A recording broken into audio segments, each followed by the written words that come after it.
बिहार की राजनीति में एक कहावत है, न नीतीश से दोस्ती अच्छी न नीतीश से दुश्मनी अच्छी।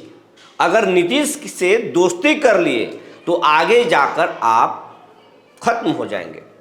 इसके उदाहरण भी हैं, चाहे वो आरसीपी सिंह हो, जॉर्ज फर्नांडिस हो, दिग्विजय सिंह हो, या फिर कई उदाहरण हैं। और दुश्मनी भी कर लिए तो भी आप बचेंगे नहीं।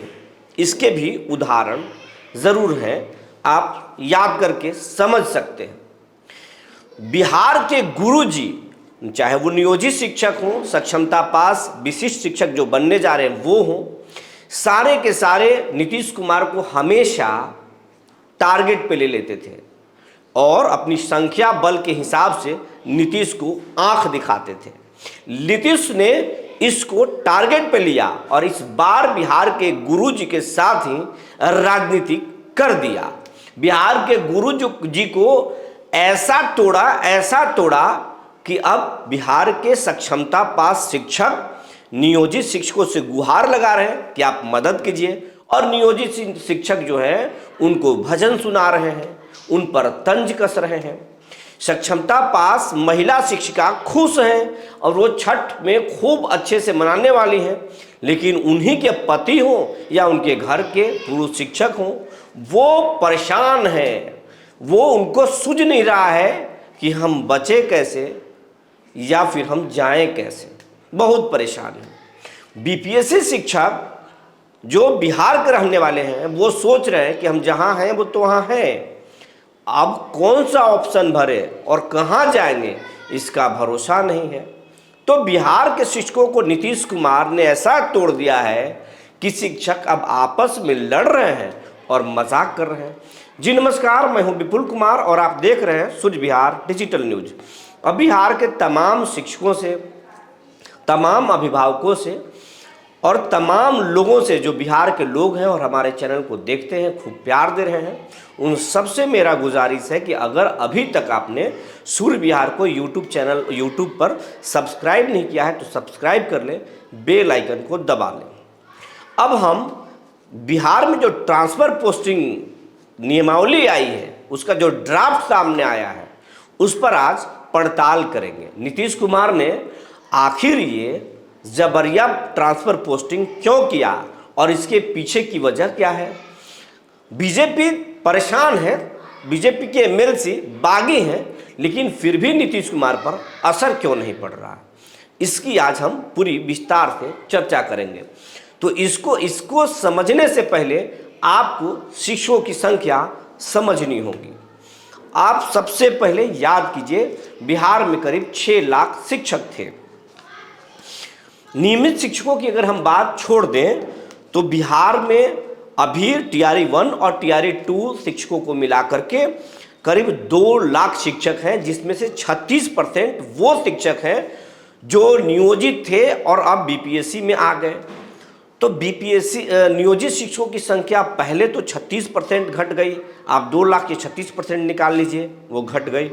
पहले 4 लाख नियोजित शिक्षक थे, उसके बाद में जो संख्या घटी और घट के जो संख्या बची करीब 3 लाख से ऊपर, उस संख्या में से 1,87,000 शिक्षक चले गए सक्षमता में, सक्षमता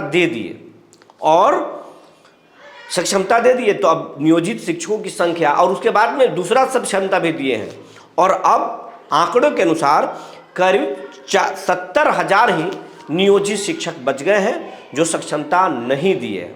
अब इनकी संख्या इतनी ही है, और 70,000 नियोजित शिक्षकों में भी 50% महिला हैं, तो 35,000 ही पुरुष शिक्षक नियोजित बच गए हैं। खैर, अब सक्षमता पास जो 1,87,000 शिक्षक हैं उनको जबरिया पोस्टिंग दिया जा रहा है कि आप मिनिमम 3 ऑप्शन भर लीजिए, और 3 ऑप्शन नहीं भरेंगे, मिनिमम 3 और मैक्सिमम 10, और अगर आप कोई ऑप्शन नहीं देंगे तो हम आपका गृह जिला मान के कहीं भी हस्तांतरण कर देंगे, यानी कहीं भी जबरिया पोस्टिंग कर देंगे। तो ये तानाशाही है। और 1,87,000 में भी 50% महिलाएं हैं। अब वो 50% महिला काफ़ी खुश हैं क्योंकि उनके गृह पंचायत को छोड़ करके उनको किसी भी पंचायत में उनकी पोस्टिंग होगी। उनसे 10 गो मिनिमम 3 और मैक्सिमम 10 ऑप्शन मांगा गया है, तो महिलाएं खुश हैं, उनको कोई दिक्कत है नहीं। तो अब इस तरीके से शिक्षक टूट गए हैं। और इसमें से भी आपको बताते चले, जो नियोजित बच गए थे या जो सक्षमता पास है, उनमें से भी अभी प्रधान शिक्षक और हेडमास्टर का जो रिजल्ट आया है उसमें भी अच्छी खासी संख्या में ये नियोजित शिक्षक उसमें पास हुए हैं, सक्षमता वाले भी पास हुए हैं। तो उनका तो कोई ऑप्शन ही नहीं है, उनको बिहार में कहीं भी भेजा जा सकता है। तो आप समझिए, शिक्षक को अलग अलग टुकड़ों में तोड़ दिए। लेकिन इसके पहले जब शिक्षक टूटे हुए नहीं थे, जब शिक्षक एकजुट थे, जब 4 लाख संख्या थी नियोजित शिक्षकों की बिहार में, तब आप इनके इतिहास में, अतीत में जाकर झांक कर देख लीजिए। यही नियोजित शिक्षकों को 1500 रुपये वेतन मिलती थी।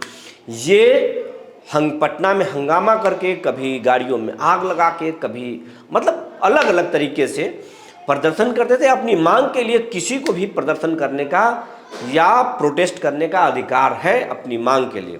तो ये अलग अलग तरीके से प्रोटेस्ट करते थे और सरकार बाध्य हो जाती थी, और धीरे धीरे करके 40,000 रुपये वेतन तक, 45,000 रुपये तक नियोजित शिक्षक पहुंच गए।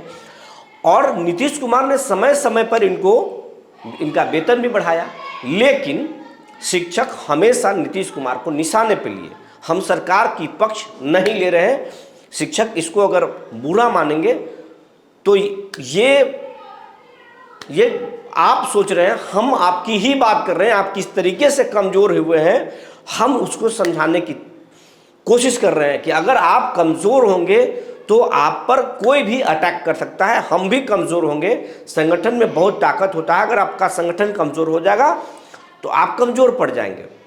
तो ये जब संख्या बल थी तो नीतीश कुमार वेतन भी बढ़ाते थे, लेकिन नीतीश कुमार को समय समय पर शिक्षक आईना दिखाते थे।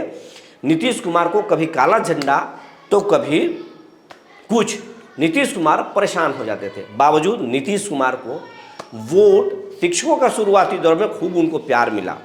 लेकिन नीतीश कुमार ने सबसे पहले बिहार में जातीय आधारित गणना कराया और इन्हीं शिक्षकों से कराया। इसमें सब कितने नौकरी वाले हैं, कौन किस कैटेगरी के नौकरी में, कौन सी नौकरी में है, जाति क्या है, उनका आर्थिक आधार क्या है, ये सब गिनवा लिए। शिक्षकों को भी देख लिए वो कि किस जाति के कितने शिक्षक हैं, और ये सभी शिक्षक जाति के आधार पर वोट करते हैं। अगर हम इनको 1.5 लाख वेतन करें या फिर 20,000 दें, कोई फर्क नहीं पड़ेगा, अपने हिसाब से ही वोट करेंगे।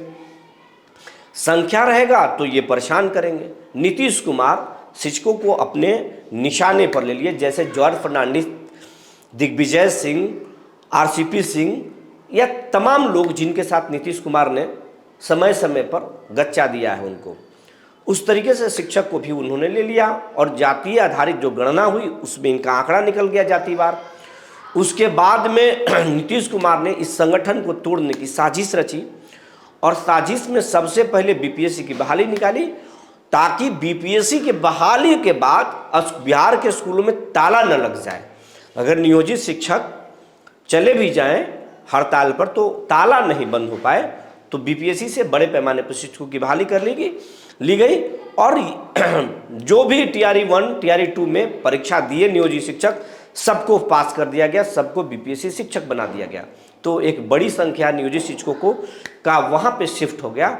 उसके बाद में सक्षमता, एक मामूली नौकरी का झांसा दिए, मामूली परीक्षा का नीतीश कुमार ने झांसा दिए।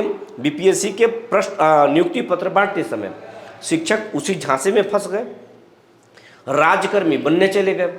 1,87,000 शिक्षक राजकर्मी। शुरुआती दौर में विरोध जरूर हुआ, लेकिन फिर एडमिट कार्ड जलाने के बाद भी शिक्षक चले गए सक्षमता देने। अभी 1,87,000 सक्षमता दे दिए, उसके बाद पास हो गए। अब सरकार इंतजार कर रही थी कि नेक्स्ट फेज, अगला फेज भी इन लोग दे दे। अगला फेज भी दिए लोग, लेकिन 70,000 ऐसे शिक्षक बच गए जो नहीं फॉर्म भरे, वो नियोजित बनना ही पसंद किए।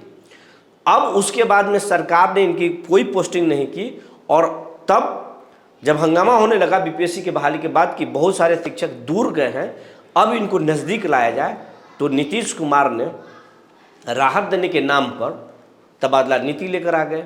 सिद्धार्थ साहब को बोले कि तबादला नीति बनाइए।